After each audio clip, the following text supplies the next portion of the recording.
It's gardening weather. It is. I like gardening weather. Yeah. Hint, hint. Hint, hint. They're the uninvited guests that no one wants at their barbecues or outdoor parties. We were talking about mosquitoes. Yeah, and KCAL-9's Sylvia Lopez talks to our gardening expert about ways to control those pesky insects, including some natural options. We are in the garden today at the beautiful gardens of the Natural History Museum of LA County. You can see they have this beautiful replica of the Los Angeles River, which will be opening in their new gardens next year. And whenever you're talking about bodies of water, you have to talk about mosquito control, which is what we're talking about today with Nick Federoff from thingsgreen.com. Nick, what are you doing? Oh, I'll tell you, this is just a big mess over here. Oh, it's a kiddie pool. It's a kiddie pool. And the problem with the kiddie pool was that we had water over there. Standing water, not good. Standing water is not a good thing. When we're talking about mosquito control, we're talking about controlling the potential West Nile virus problem. And if you have a ½ inch of water, just a little bit, they could breed and leave things behind. So if you have a pool that, you know, and this is pretty typical here where it gets deflated and they just forget about it. If you have toys, like you know, you got a Frisbee or something like that, take and actually get rid of the water. These kind of toys, one of the worst things that you can have is a spare tire or a tire that doesn't have a rim on or something that you discarded. Because the breeding that goes on there is just hideous. The little guys hide in there, right? Yeah, they really do. And they lay the eggs. You've got, of course, planters and saucers, even things like, you know, your ice coolers, chests or what the case may be. That water could have been there for months from the last rain, just sitting there. That's right. Bad. So we have to be very conscientious about it and remove them. Now, if you do have a pond, okay, a pond needs to be protected. And one way that we can do this is we can actually do that with live fish. Now, these right here are mosquito fish. And these mosquito fish are actually free from the vector control. Oh, really? You have to call them up.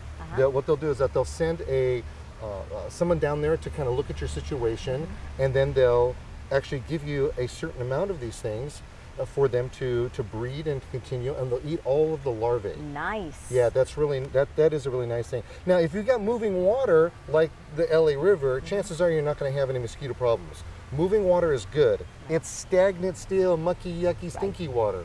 Okay.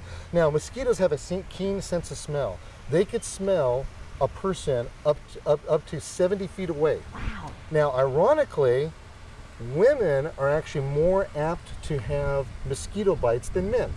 Why is that? Well, because, you know, we're like made out of snails and stuff like that, and women are not. You don't taste so good. Yeah, we don't taste so good. Actually, you have different pheromones than we have, and they happen to glob onto women first. Now, you're probably okay on this one. Women that have natural blonde hair are more apt to get mosquitoes. I'm good. I'm safe. Than that. Okay. But if you have stinky feet, those with stinky feet actually attract more mosquitoes. Those feet clean. Now, there are almost 3,000 different varieties of mosquitoes worldwide. Not many. Right. Here in the United States, we have about 179-ish that are here. That's still a lot. Yeah, it's still quite a bit. So we want to ward them off somehow. Okay, so this way, we're taking care of all of the larvae that they lay. But what about the ones that are already around? Well, there are things that we can use. Of course, the most natural way are planting plants that emit a smell, marigolds. This is actually a plant that we get a chemical out of called pyrethrin.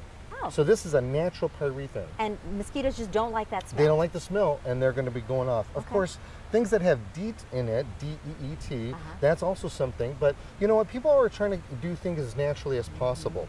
So there are things that are available to us that have a citronella kind of smell. And this is actually kind of a neat thing. This is a little plastic gizmo, and if you look on the back there, you actually put it on as like a little lapel. Oh, a little pin there. Yeah. Spice up your outfit a little bit. And what it does is it permeates a smell around you so that the mosquitoes don't come around. So if you're going to be sitting outside, you just put this on. Right. And of course, you could just take something and hang these up. This right here is a little bug band. Oh, wow. And, you know, they're color coordinated, so it goes with your thing. You just put it around you. and carry it all day. And that's going to have that odor that they don't like, and we're not talking about any sort of harmful pesticides or anything like that. There are wipies that are available. Nice. So you can take them and wipe yourself off, or they have these little gizmos here that you actually, they're battery operated. You turn it on, there's a fan in there, and then the fan permeates out. The same odor the that they don't like. The same type of odor, and they have a tendency not to cross those barriers. Nice. So if anybody wants more information on this, you can just come down to my website, www.thingsgreen.com, and we'll make sure we'll show you all the different things and tips and techniques how to keep those mosquitoes away from your yard and garden. Great tips. Nick, thanks so much. Thank you.